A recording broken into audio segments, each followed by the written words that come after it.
بسم الله الرحمن الرحيم الحمد لله والصلاة والسلام على رسول الله صلى الله عليه وسلم داود كسو دو برنامج كينا قصوين كان الله oo in ku soo qaadano qisooyin dhacay oo dhab ah oo xaqiiqo ah qisadana maanta waxay ku saabsan tahay gabadh ayaa waxa dhacday zawjo oo la qabay ayaa caruurteedii oo guriga jooga ayay ka dalbatay inay wax akhristaan oo casharkii darsigii ay akhristaan waxa ku jira caruurtan la raba darsiga in akhristaan qof ina yaro ciyaal ah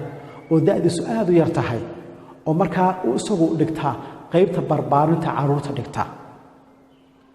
markaa isagana si ay u mashquuliso oo ay uga mashquulso caruurta kale si aanu waqtiga uga qaadin ayaa inta u dhibtay buug ay u dhibtay ayay ku tiri adiguna wax qor kadib waxay tiri anigu waxaan rabaa inaan awoogo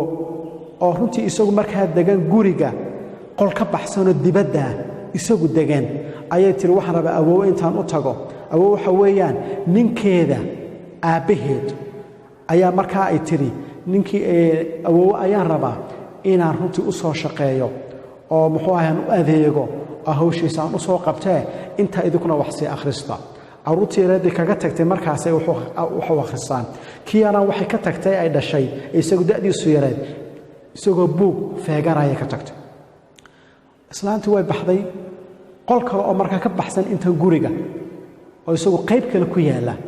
ayay tagtay odaygii markaa dhalay ninka guriga iskale ayay u soo adeegtay way soo noqotay markay soo noqotaba waxa dhacay caruurteedii bay ku soo noqotay kadibna kii yaraa ay dhashay ee barbaarinta caruurta dhiganayay ayay aragtay aad u foorara oo qoraal sameeyey oo wax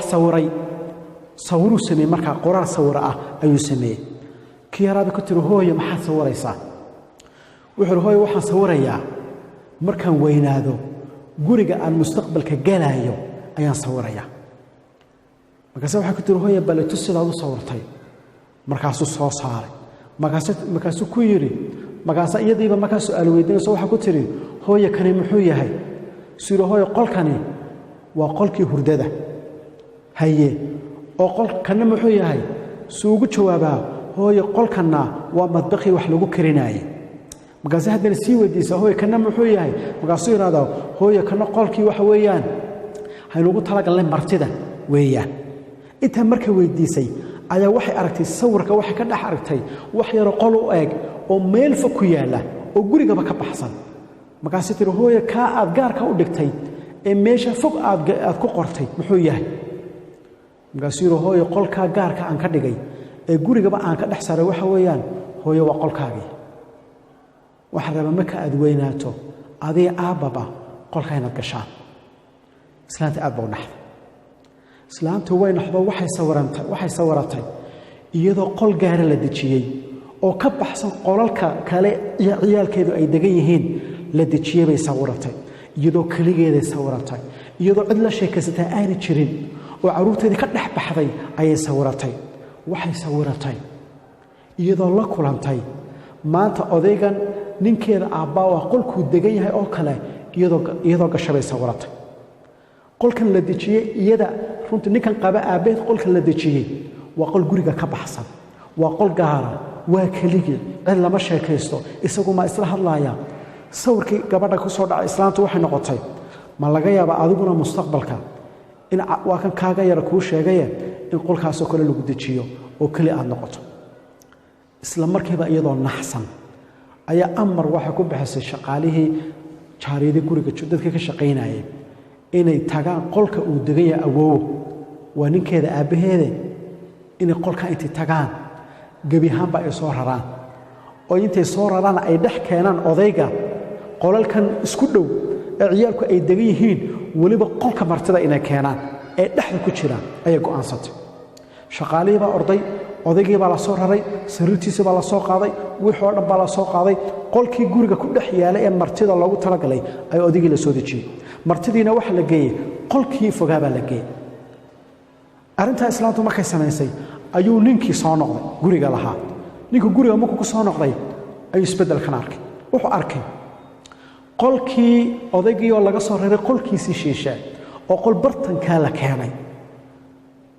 markaasuu wuxuu arkay islaantii ooyeysa markuu sii maxaa dhacay suuri waxay ugu jawaabtay waxaan go'aansaday aniga iyadagu qolka mustaqbalka ilina dejinaya inuu noqdo qolkan aanu noqon qolka fog ee odiga aynu dejinay qisadii buu fahmay markaa wuxuu fahmay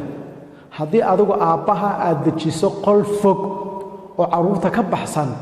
ogow adigana caruurtaadu waxay ku dejinayaan qol fog oo caruurta ka baxsan halkiiba odaygii ugu mahadnaqay xaaskiisii odaygii la soo rarayna uu aad ugu farxay in caruurtii la dhex keenay daawada qisadan maxay daaranta qisadan daawo waxay tilmaamaysaa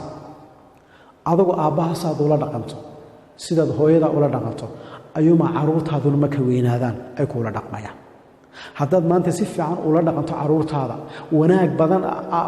aabbaha ula dhaqanto hooyada haddaad si fiican ula dhaqanto si wanaagsan oo baariya haddaad u noqoto waalidkaaga maanta adiguna caruurtaada beri tooleed sidaas laag bay kula dhaqmayaan laakiinse maanta haddaad waalidkaa ku gabadfasho haddaad qol gaara dejiso keliga oo cidna aan la sheekaysan karin adna waxaad ogaataa beri toole caruurtaadu qolkaa gaarka ah ee cidna aanad la sheekaysan karin ee keliga ah ayaa lagu dejinayaa marka maanta shaqayso waalidkaaga si fiican ula dhaqan si beri toolena caruurtaadu si fiican kuula shaqayso wassalaamu calaykum